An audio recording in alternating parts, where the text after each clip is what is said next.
counseling on this particular service.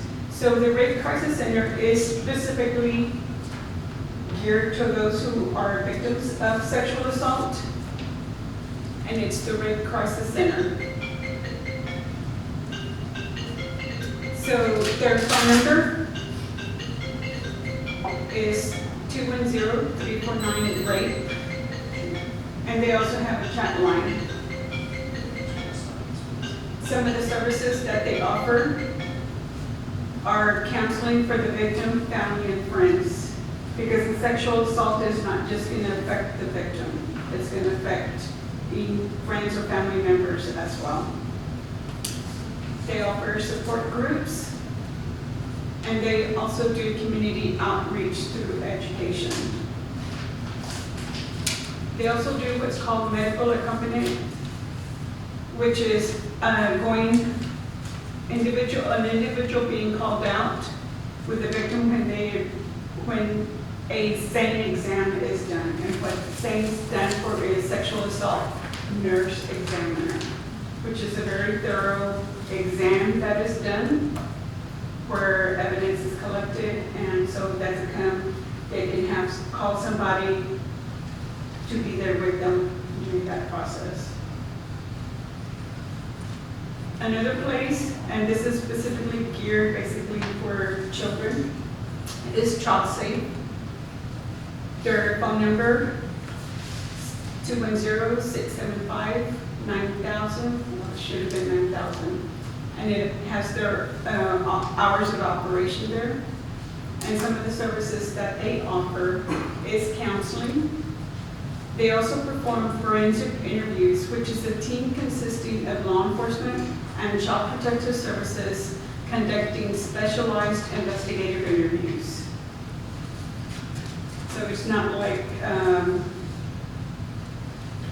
you need like a teacher going in there and asking questions. So they're trained and know what specific questions to ask.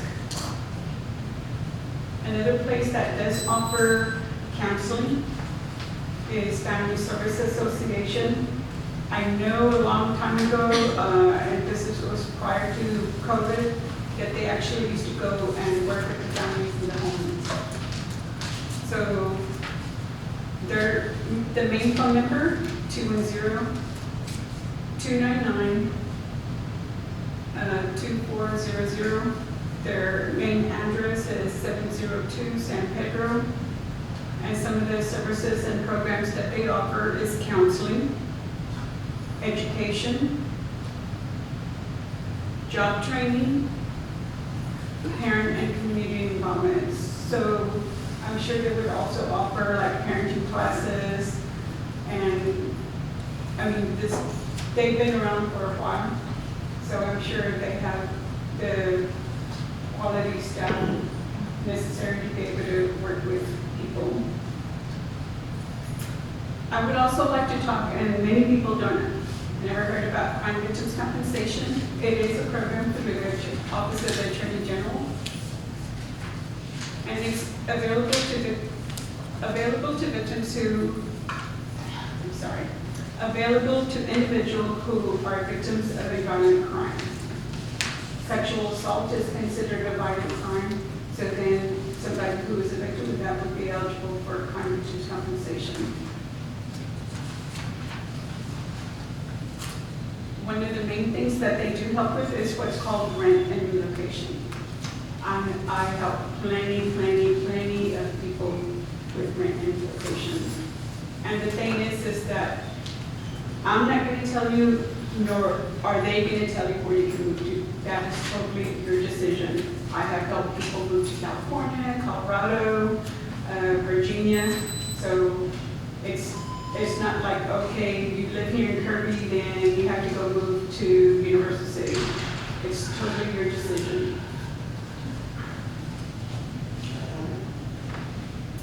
So they help with $2,000 max for moving expenses, which includes deposit, application fees, storage rental, moving company, or if you have to rent moving truck.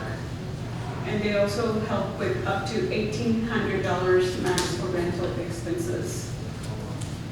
Another one is medical. So if you got injured or you got beat up as a result of a sexual assault and you had to seek medical treatment, then they're going to help pay for those medical expenses as well. The thing is though, before I forget, they are payee as a last resort, which means if you have insurance, they're going to want the insurance to pay their portion, and then any out-of-pocket expenses that you have, then they'll pay. If you don't have insurance, then they'll work with the medical provider and let them know that they have to charge you what's called medical fee guidelines. And if they do that, then you're not going to be responsible for anything that the hospital, that they've told the hospital that they can't charge you. Another one is loss of support. So if the victim is an adult, then if my spouse or my partner, if I'm the one that's sexually assaulted and I want to move, but I have 2 children, then the support is going to be for the dependent children.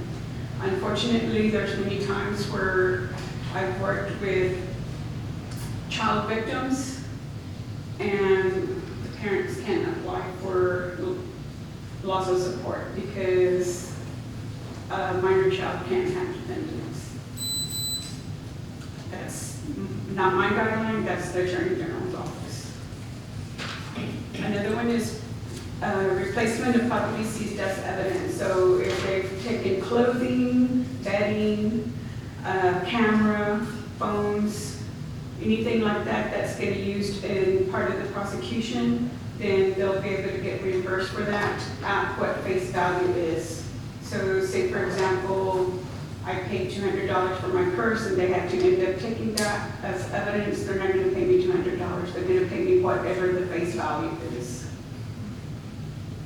Another one is lost wages and travel. So this is a good thing because the criminal justice system, it's not something that happens in a week or 2 weeks. Unfortunately, especially for felony cases in Bexar County, it's going to take anywhere from 1 to 3 years before that judge even sees anything. So anytime you have to lose work for any kind of any statements for law enforcement, anytime you have to take time off of work for medical appointments, going and filing for any kind of court order, then they'll help pay for lost wages. And they'll also help pay for travel. If somebody has to travel more than 20 miles one way on anything related to the incident, then they'll help pay for that. And they'll pay whatever federal, state whatever federal guidelines are for travel. They also help pay for counseling. So lots of the, like I know on Child Safe, Family Service, and the Red Cross Center, they do work with them, so it's not like they wouldn't get paid through crime victims compensation for those fees. Now, to be eligible, a crime has to be substantiated. So just because I say, oh, he hit me, but I have no marks, or he grabbed me, but there's no marks, no actual physical evidence, which is going to be hard to present to the DA's office, then they're the ones that have, law enforcement is the one that kind of has to say, okay, we're taking this evidence to the DA's office, and if they can prove that a crime can be substantiated, then they'll pay. You can be eligible for that. Victim cooperation with law enforcement and prosecution. So this is a biggie because I know I've gotten plenty of phone calls from them asking what the status of the case is, and what that means is they're going to want to know if the victim's cooperating. If they don't cooperate, I know they're going to want to know a reason why. And a legitimate reason could be, well, the perpetrator or the defendant, he's retaliating against me.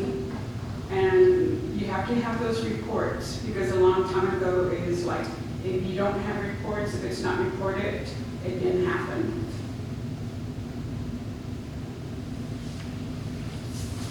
Or obtain a final protective order.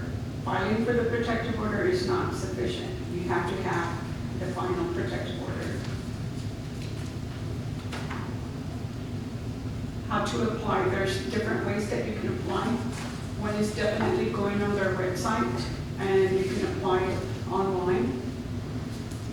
You can also download the application from their website and mail it in, or reach out to a victim assistance program either through law enforcement, the district attorney's office, or I know like Child Safe does have people helping fill out the application process. The thing is that people are eligible to file for the application 3 years from the date that was reported. So if I was a victim today, then I have 3 years from today's date to file for this. Some of the supporting documents that they want or request is definitely the offense report, the non-redacted version, which means they're going to want a copy of the report that I get, not the public. Any medical bills related to this. If there's any kind of relocation, release. So those are just some things. Somebody who's a victim of sexual assault is also eligible to file for a protective order. So who's eligible for a protective order? A victim of domestic violence, a child victim, and a victim of sexual assault. Who can apply for a protective order? The victim, parent or legal guardian on behalf of a child victim, and violations of the court order can definitely carry criminal sanctions with it. And I do have information, I'm not going to go into detail, but there are huge different court orders out there, and the one that is going to carry criminal sanctions is your protective order.